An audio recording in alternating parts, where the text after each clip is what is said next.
मेरे प्रिय विद्यार्थियों, आपके अपने चैनल एसके सर हिंदी जी के जीएस में आपका हार्दिक स्वागत एवं अभिनंदन है। प्रिय शिष्यों, यदि आप इस चैनल में नए हैं तो सब्सक्राइब एवं लाइक जरूर करें। यही आप लोगों से मेरी अभिलाषाएं हैं। चलिए शिष्यों, प्रारंभ करते हैं। आज आप लोगों के लिए हिंदी अनिवार्य संस्कृत परिचायिका कक्षा 10 के प्रैक्टिस सेट नंबर फर्स्ट को लेकर के उपस्थित हूँ, जो परीक्षा में आप लोगों के लिए बहुत ही महत्वपूर्ण होगा। चलिए शिष्यों, प्रारंभ करते हैं।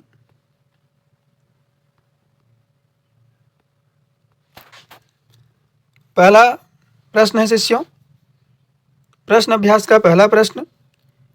वाराणसी नगरी कस्या नदाकूले स्थिता? वाराणसी नगरी किस नदी के तट पर स्थित है? वाराणसी नगरी गंगाया तटे स्थिता? वाराणसी नगरी गंगा के तट पर स्थित है। दूसरा शिष्यों, वाराणसी नगरी कस्यायाः भाषायाः केंद्रमस्ति? वाराणसी नगरी किस भाषा का प्रमुख केंद्र है? वाराणसी नगरी संस्कृत भाषायाः केंद्र स्थली अस्ति? वाराणसी नगरी संस्कृत भाषा का प्रमुख केंद्र स्थल है। तीसरा है, वाराणस्यां कति विश्वविद्यालयाः सन्ति? वाराणसी में कितने विश्वविद्यालय हैं? वाराणसी नगरी त्रय विश्वविद्यालयाः सन्ति? वाराणसी नगरी में 3 विश्वविद्यालय हैं।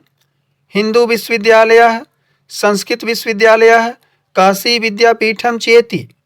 हिंदू विश्वविद्यालय, संस्कृत विश्वविद्यालय और काशी विद्यापीठ है। अगला है, दारासिकोह कुत्र आगत्य भारतीय शास्त्राणाम अध्ययनम अकरोत्? दारासिकोह कहाँ आकर भारतीय शास्त्र का अध्ययन किए? दारासिकोह वाराणस्याम आगत्य भारतीय शास्त्राणाम अध्ययनम अकरोत्। दारासिको वाराणसी आकर, आगत्य मतलब आकर, भारतीय शास्त्र का अध्ययन किए। अगला है शिष्यों, वाराणसी किमर्थम प्रसिद्धा? वाराणसी किस लिए प्रसिद्ध है? इयं नगरी विविध कलानां संस्कृत भाषाया संस्कृतेश्च कृते प्रसिद्धा अस्ति। यह नगरी अर्थात यह नगर अनेक कलाओं के लिए संस्कृत भाषा और संस्कृत भाषा के लिए संस्कृतेश्च और संस्कृत के लिए विश्व में प्रसिद्ध है। कहने का तात्पर्य यह है शिष्यों, वाराणसी किस लिए प्रसिद्ध है? इयम नगरी विविध कलानाम, यह नगरी अनेक कलाओं, संस्कृत भाषा संस्कृतेश्च और संस्कृति के लिए प्रसिद्ध है। अगला है, कुत्र मरणम मंगलम भवति? कहाँ मरण मंगल होता है, अर्थात कहाँ पर मृत्यु को प्राप्त करना मंगल होता है? वाराणस्याम मरणम मंगलम भवति। वाराणसी नगर में मृत्यु को प्राप्त करना मंगल होता है, अर्थात वाराणस्याम मरणम मंगलम भवति। वाराणसी में मरण मंगल होता है। अगला है शिष्यों, दारासिकोहेन उपनिषदाम अनुवादः कस्यां भाषायां कारितः? दारासिकोहेन उपनिषदाम अनुवादः कस्यां भाषायां कारितः? दारासिकोह ने उपनिषद का अनुवाद कस्याम मतलब किस भाषायां मतलब भाषा में, कारितः मतलब कराए थे। दारासिकोह उपनिषदाम अनुवादम पारसी भाषायां कारितः। दारासिकोह उपनिषद का अनुवाद फारसी भाषा में कराया था। अगला है शिष्यों, वाराणस्याम कानि वस्तूनि प्रसिद्धानि सन्ति? वाराणसी किस वस्तु के लिए प्रसिद्ध है? वाराणस्याम विविध कलानां शिल्पानां वाराणस्यां विविधकलानां शिल्पानां कौशेशाटिकाः प्रस्तरमूर्तयश्च प्रसिद्धानि सन्ति। वाराणसी अनेक कलाओं में शिल्पकार अनेक कलाओं शिल्पकार अर्थात कलाकार में कौशेशाटिका प्रस्तर मूर्तियाश्च रेशम की साड़ियाँ और पत्थर की मूर्तियों के लिए यह नगरी अत्यधिक प्रसिद्धानि सन्ति अर्थात प्रसिद्ध है। अगला है मेरे प्रिय शिष्यों, संपूर्णानंद संस्कृत विश्वविद्यालय कस्यां नगर्या विद्यते। संपूर्णानंद संस्कृत विश्वविद्यालय किस नगरी में है?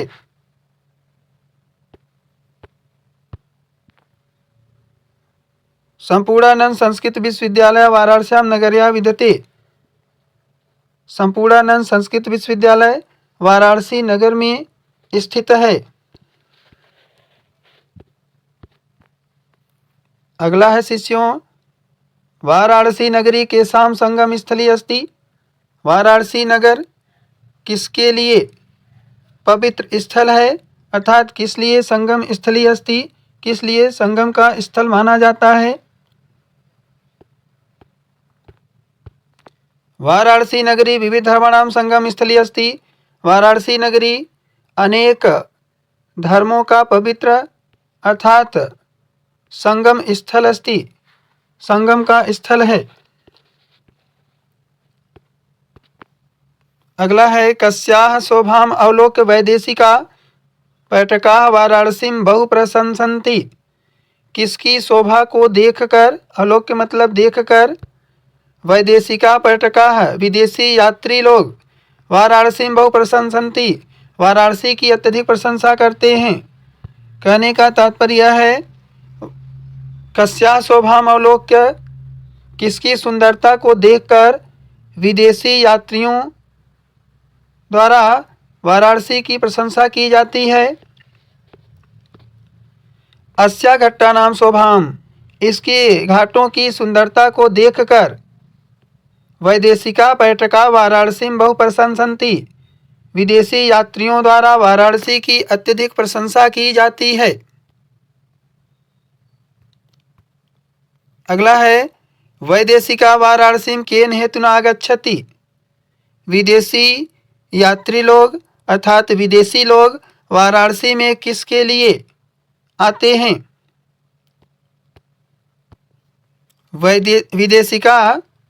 विदेशिका वाराणसी गिरवाड़वाड़याध्ययनाय अत्र आगच्छन्ति। विदेशी लोग वाराणसी में देवताओं की वाड़ी के लिए अर्थात देववाड़ी संस्कृत के अध्ययन के लिए अत्र आगच्छन्ति यहाँ पर आते हैं।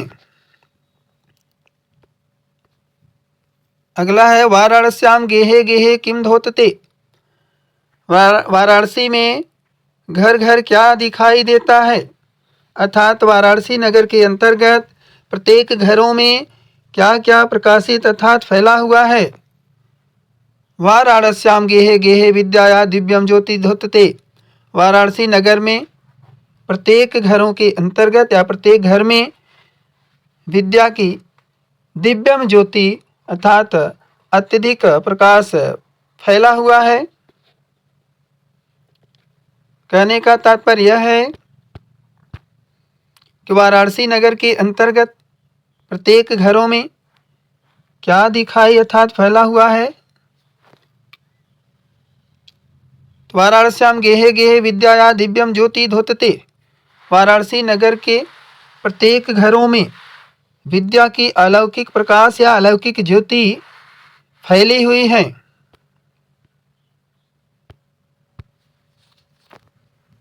अगला है कवि हंसम किम बोधयति। कवि हंस के लिए क्या उपदेश देता है अर्थात कवि हंस को क्या बोधयति क्या कहता है या क्या उपदेश देता है। हंस नीर क्षीरस्य विभागम आलस्यम करोति। हे हंस, यदि आप जल और दूध को अलग करने में आलस्य करोगे, कुलव्रतम परिपालयस्यति कह, तो मर्यादा, कुल मर्यादा का पालन कौन करेगा? कवि हंस से कहते हैं, कवि हंसम किम बोध्यत, कवि के द्वारा हंस को क्या उपदेश दिया जाता है अर्थात क्या बताया जाता है? तो कवि ने हंस से कहते हैं,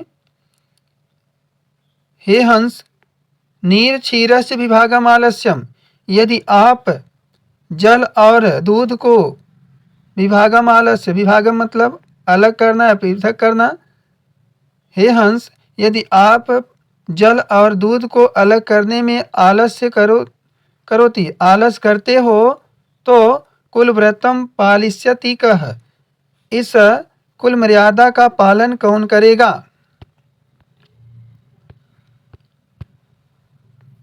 अगला है शिष्यों, कूप किमर्थम दुखम अनुभवति, कुआं किस लिए दुख का एहसास करता था अर्थात किस लिए दुख को महसूस करता था? अहम नितराम नीचास्मि इति विचार्य कूप दुखम अनुभवति, कुआं कहता है अहम नितराम नीचा, मैं नीचा हूँ, मैं अत्यधिक नीचा हूँ, इति विचार्य कूपम दुखम अनुभवति, यह विचार करके कुआं अत्यधिक दुख का अनुभव या एहसास करता था अर्थात करता है।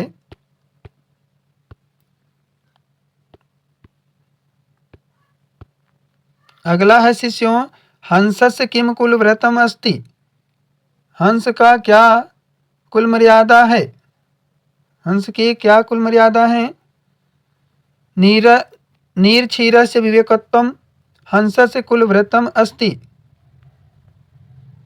जल और दूध को अपने विवेक के लिए हंस का कुल मर्यादा है। कुल व्रतम यानी कुल मर्यादा, अस्ति मतलब है,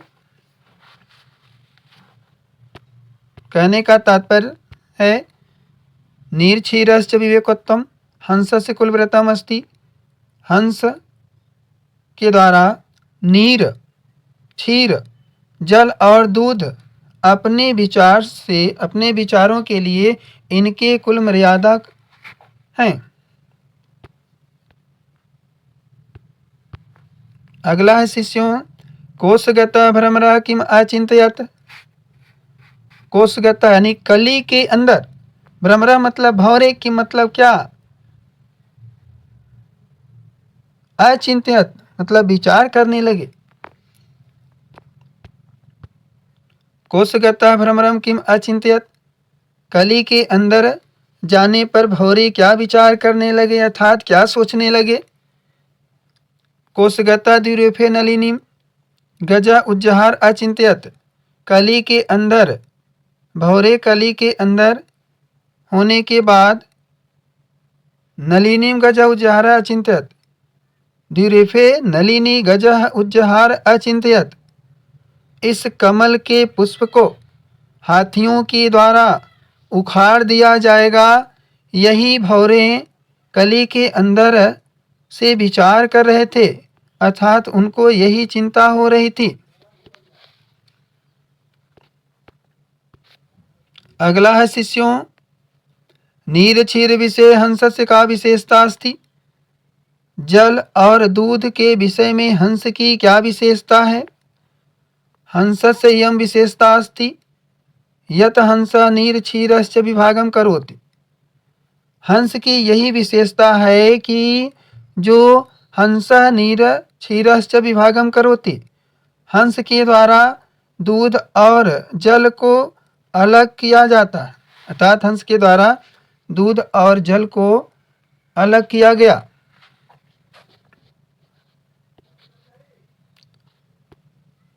अगला है शिष्यों, सुवर्णस्य किम मुख्य दुखम अस्ति, सुवर्णस्य किम मुख्य दुखम अस्ति, सुवर्ण को क्या प्रमुख दुख था यानी सोने को प्रमुख रूप से क्या दुख था?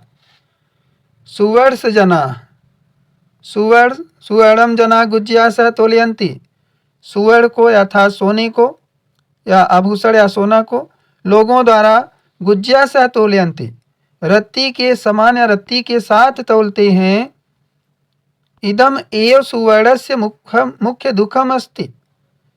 यही ही अर्थात यह ही सोने का प्रमुख दुख है। कहने का तात्पर्य यह है शिष्यों, सुवर्णस्य के मुख्य दुखम अस्ति, सुवर्ण को किस बात का प्रमुख दुख था अर्थात प्रमुख दुख है। सुवर्णम जना गुज्यासा तोलयन्ति इदम एव सुवर्णस्य मुख्य दुखम अस्ति। सुवर्ण लोग या आभूषण विक्रेता लोग द्वारा गुज्यासा तोलयन्ति, इस सोने को रत्ती के समान तौलते हैं। इदम एव सुवर्णस्य मुख्य दुखम अस्ति, यह ही सोने का प्रमुख दुख है।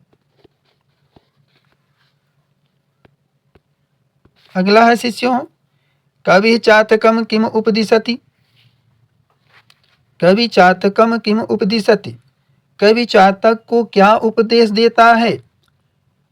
कवि चातकम उपदिशति यत्, कवि चातक को उपदेश देता है कि प्रत्येक मेघस्य अर्थात प्रत्येक बादल का पुत्र मतलब पुत्र याचको भूत्वा दीनम वचः मां ब्रूहि। प्रत्येक मेघ के पुत्र याचक के रूप में भूत्वा दीनम भूलकर दीनम वचः मां ब्रूहि, दीनता का वचन मां ब्रूहि मत बोलिए, ऐसा कवि चातक को उपदेश देता है शिष्यों। एक बार मैं पुनः आप लोगों से विनम्र निवेदन करना चाहता हूं कि इस वीडियो को आप ज़्यादा से ज़्यादा लोगों तक पहुंचाएं। यही गुरु दक्षिणा के रूप में मैं आप लोगों से आग्रह करना चाहूँगा।